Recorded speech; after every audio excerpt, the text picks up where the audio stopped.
নোয়াপাড়া থানা এলাকার লেনিনগর এলাকায় দুই গোষ্ঠীর সংঘর্ষে উত্তপ্ত হয়ে ওঠে। এই সংঘর্ষে আহত হয়েছে বেশ কয়েকজন। ঘটনাস্থলে নোয়াপাড়া থানার বিশাল পুলিশ বাহিনী পৌঁছে পরিস্থিতি স্বাভাবিক করে। বাচ্চাদের খেলাধুলো নিয়ে ঝামেলাকে কেন্দ্র করেই হয়েছে বলে দাবি তৃণমূলের। অন্যদিকে ব্যারাকপুরের প্রাক্তন সাংসদ অর্জুন সিং সংখ্যালঘু সম্প্রদায়ের মানুষজনের বারবারন্তের জন্যই এই ঘটনা বলে অভিযোগ। এখনও পর্যন্ত ঘটনাস্থলে মোতায়েন রয়েছে পুলিশ পিকেট।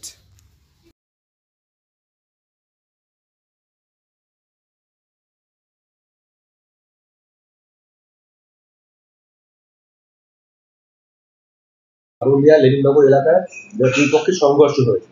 মূলত কি ঘটনাটা জানতে পারছেন? অনেকে আহত হয়েছে, মাথা ফেটেছে, পিঠ ছোড়াছুড়ি হয়েছে।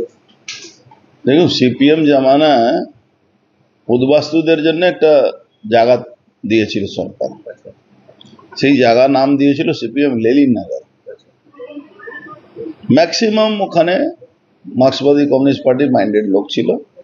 তারপরে তারা তৃণমূল করে হয়ে ওখানে একটা বড় মারাত্মক ভুল করলো মানুষ, কি কিছু পয়সার লালচের জন্য এই লেনিনগরে মুসলমানদেরকে জায়গা দিতে শুরু করলো, বেচতে শুরু করলো। আজকে ওই গজওয়ায় হিন্দের মতন, গজওয়ায় হিন্দের যে চিন্তা ভাবনা, তার জন্যে এই মুসলমানরা যে যখনই সংখ্যা বাড়বে, আস্তে আস্তে ওখানে বাঙালি হিন্দুদের সংখ্যা কমতে শুরু করলো, এদের সংখ্যা বাড়তে শুরু করলো।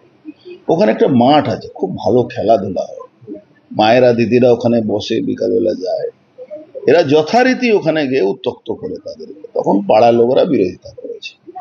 এই পাড়া লোকেরা বিরোধিতা করার জন্যে এই ঘটনাটা ঘটেছে।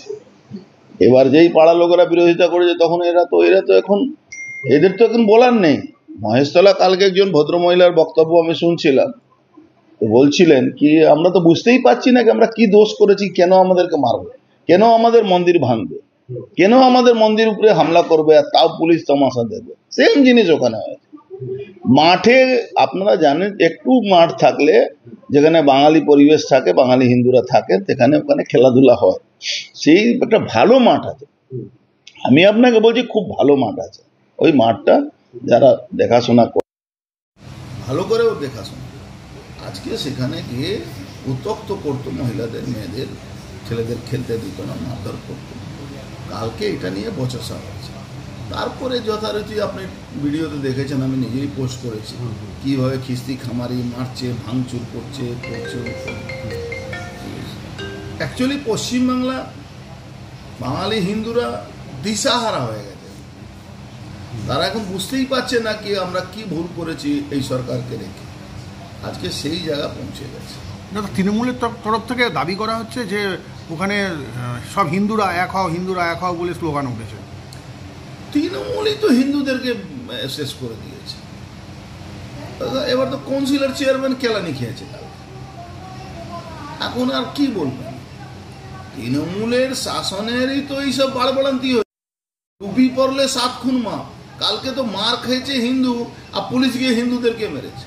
আপনি একটা ছেলে বয়ান দেখবেন, ওর ভিডিও ভাইরাল হয়েছে, সেখানে বলছে কি আমরা মার খেয়েছি, আমার মাথা ফেটেছে, আমার হাত, আমাকেই পুলিশ মেরে। আমি যাব, আমার একটা কোর্টের ডেট আছে, কোর্টের ডেট থেকে ওখান থেকে বেরিয়ে যাব। এটা কি পুনরাবৃত্তি হলো?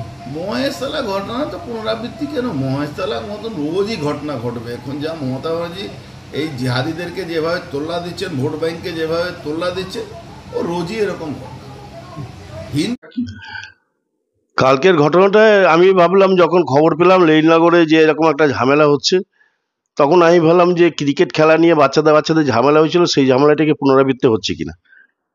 আমি ওখানে পৌঁছে গেলাম, পৌঁছে গেলে দেখলাম দুপক্ষেরই অনেক লোকজন জমে রয়েছে। আমরা দুপক্ষকেই সামলে নেওয়ার চেষ্টা করছি। এদিকে হামিদ ছিল, আমি ছিলাম, পূজা ছিল, রবি সাহা ছিল কাউন্সিলর, পরে সুব্রত মুখার্জি এসছে, আরও পাড়ায় প্রচুর মানুষটা ছিল। আমরা যারা একসঙ্গে ছিলাম, যারা আমরা বোঝানোর চেষ্টা করছি যে এইগুলো বাচ্চাদের ঝামেলা নিয়ে এর মধ্যে ঢুকবেন না, আমরা নিজেরা দেখছি। হঠাৎ করে কিছু মানুষ, যখন ঠান্ডা হয়ে যাচ্ছে, কিছু মানুষ উত্তেজিত করার চেষ্টা করছে যে এই এবার চললো না, আমরা সব হিন্দু হ্যাঁ করতে হবে, হ্যান হবে, ত্যান হবে।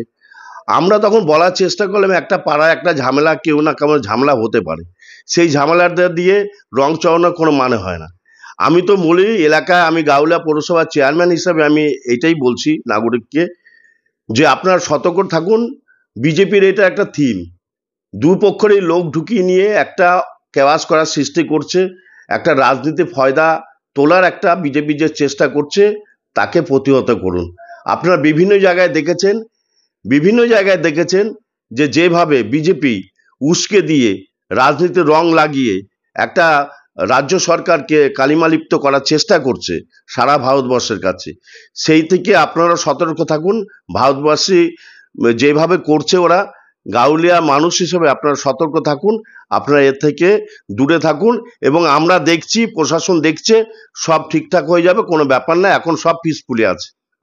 বহু লোকের মাথা ফেটেছে এবং ইট ছোড়াছুড়ি হয়েছে। দেখুন, আমরা তো বলি যে কালী পুজো, দুর্গা পুজো ভাসানোর সময় নিজেদের মধ্যে কত ঝামেলা হয়, পুলিশ হয়, কেস হয়।